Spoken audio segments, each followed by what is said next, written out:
So, Bennett, as a way to wrap up, I think it's been a great conversation so far and a great, beginning to the series here. What advice or recommendations would you give to companies to help them, develop a strong business case, for freight visibility? Where should they begin?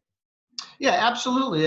You just first start off in looking at what the opportunities are. That could be looking at who are your customers, what are those customers demanding. Take a look at the RFPs that you're getting quarter over quarter. What percentage of those have visibility or customer service scores that are increasing? We see all of them. Our customers show us these. We keep an index actually with respect to what is the index for real-time visibility, the demand of it.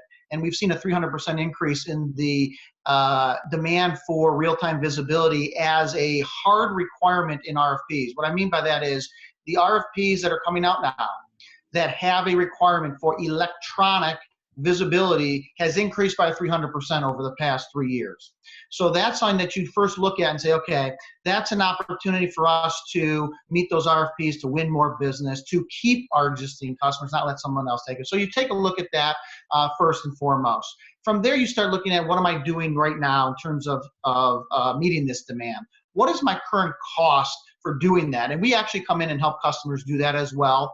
And then you look at, say, hey, is there just there may just be a very hard ROI return on investment to putting in automated technology, because over the past 3 years, the scale of it has outpaced what the human labor can support in perspective. So when you look at the opportunistic side of things, you look at the cost side of things, and then you come back and say, okay, what's the core ROI from a hard dollars and cents perspective, which is typically very, very easy bar to get over. And then on top of that, you put in what's the customer satisfaction, a little bit more of the soft metrics, if you will, and you come up with a business case, and I'd say 9 times out of 10, you'll come up with a case that says, yeah, this makes a lot of sense. And that's what you see the industry adopt. 10 out of the top 10 logistics providers have all implemented real-time visibility, and I think about 80% of the top 100 have implemented this. So it's starting to go very, very quickly in logistics. So that's what you take a look at, and we'll go from there.